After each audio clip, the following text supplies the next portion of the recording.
हरे कृष्णा। क्या आप जानते हो कि महाभारत की युद्ध में जो अर्जुन के रथ थे उसमें 5 घोड़े थे। जनरली कोई भी रथ में 4 घोड़े होते हैं, 2 घोड़े होते हैं, लेकिन 5 घोड़े थे उस रथ में। और वो 5 घोड़ों का क्या विशेषत्व है और क्यों थे, इसके बारे में क्या आप जानते हो? हम इसके बारे में बताना चाहेंगे कि ये 5 घोड़े जो है 5 इंद्रियों का प्रतीक है। जो एक इंसान का शरीर है वो एक रथ है, उसमें 5 इंद्रियां हैं जो 5 घोड़ों के समान है। और जिनको अगर आयत्त नहीं करा जाए, जो वहाँ पे रथ में सवार है जो कृष्ण है, वो इन 5 इंद्रियों को कंट्रोल कर रहे हैं, तभी अर्जुन जो है आगे बढ़ पा रहे हैं युद्ध में। अगर वो 5 घोड़ों को लिया जाए तो हमारे 5 इंद्रियों के समान है। तो हमारी ये जो रथ रूपी शरीर है, इसको हमें आगे ले जाने के लिए, भक्ति में आगे ले जाने के लिए, वैसे भी आगे ले जाने के लिए, अगर हमें हमारी 5 इंद्रियों को कंट्रोल में रखना चाहिए। अगर ये आयत्त में नहीं रहेंगे तो आंखें कुछ और चाहेगा, मन आपका कान कुछ और तृप्ति चाहेगा, जीवा कुछ और तृप्ति चाहेगा। जैसे आँख तो कहेगा कि अच्छा मुझे ये नहीं देखना, मुझे वो देखना है, तो आप उसमें लग जाओगे। फिर आपकी कान कहेगा कि हमें तो वो सुनना है, ये सुनना है, जो ना सुनने वाली चीज़ है वो भी सब सुनना है। ठीक है, तो मन क्या है कि मन उसमें फिर इफ़ेक्टेड हो जाता है, मन उसके साथ हो जाता है जहाँ इंद्रिया उनको खींच के ले जाते हैं। तो उसके साथ साथ जीवा कहेगा हमें तो पिज़्ज़ा खाना है, हमें तो बर्गर खाना है, हमें तो नॉनवेज खाना है, हमें तो मतलब दुनिया के सब चीज़ खाना है, जो नहीं खाने वाली चीज़ वो भी खा लेना है सब।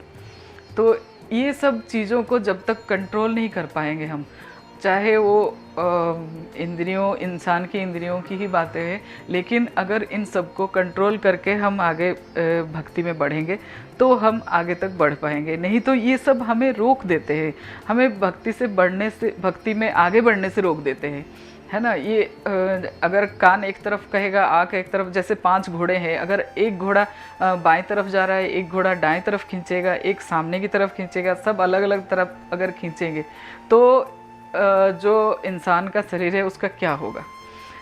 वो वैसे ही नहीं एग्जिस्ट कर सकता, भक्ति तो दूर की बात है।